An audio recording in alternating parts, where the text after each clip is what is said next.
आज का दिन फिर से इस पुस्तक के नाम इसने सरोकारों की रक्षा कर ली। भारतीय संविधान में जो मताधिकार, जो सबसे खूबसूरत अधिकार है, उस पर काले बादल मंडरा रहे थे, आज वो छटे हैं। मैं समझता हूं कि एक नजीर भी पेश हुई। इस पूरे मुद्दे पर चुनाव आयोग कहां खड़ा है? चुनाव आयोग के लिए यह फैसला बहुत बड़ा सेटबैक है। अपनी किरकिरी करा ली है चुनाव आयोग ने, और उसमें भी ज्ञानेश कुमार ने। जैसे ज्ञानेश कुमार ने अपने लिए एक ईगो बैटल बना लिया था, ईगो का मुद्दा कर लिया था। देश में लोकतंत्र के सबसे बड़े काम कराने वाले एक संस्थान के वो मुखिया बनाए गए और उन्होंने उसे अपनी एक पर्सनल ईगो की जागीर बना लिया।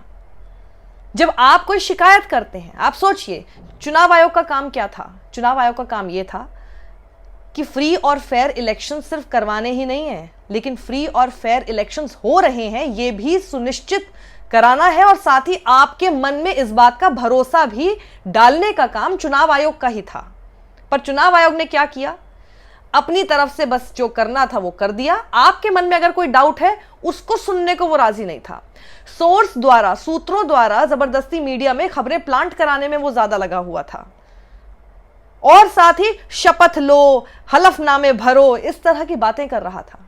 सिंपल सी बात है, इतनी बड़ी एक्सरसाइज है, इतना बड़ा लोकतंत्र है, इतना बड़ा इलेक्टोरेट है, आसान बात नहीं है। और अगर उसमें शिकायतें आ रही हैं, उसमें आपकी पूरी प्रक्रिया में फ्लॉज हैं और लोग शिकायत कर रहे हैं, आपका काम होना चाहिए था सिंपल कि आप अपनी शिकायत दीजिए, जहां से रिलेटेड शिकायत दे रहे हैं वहां से रिलेटेड शिकायत दीजिए, हम इसकी जांच करते हैं, कोई त्रुटि पाई गई तो उसको पूरा कर लेंगे। पर ये तो ईगो का इशू कर लिया था। तो इससे बड़ा सेटबैक चुनाव आयोग के लिए क्या होगा कि जो काम चुनाव आयोग को खुद ही कर लेना चाहिए था वो सुप्रीम कोर्ट को कराना पड़ रहा है चुनाव आयोग से।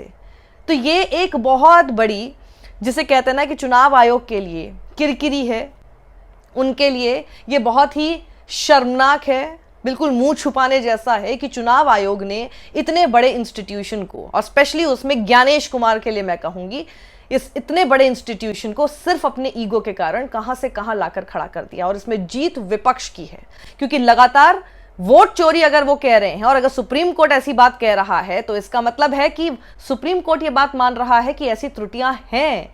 सुप्रीम कोर्ट इस बात को समझ पा रहा है कि वोट चोरी का जो आरोप लग रहा है ये एक भी वोटर के साथ नहीं होना चाहिए।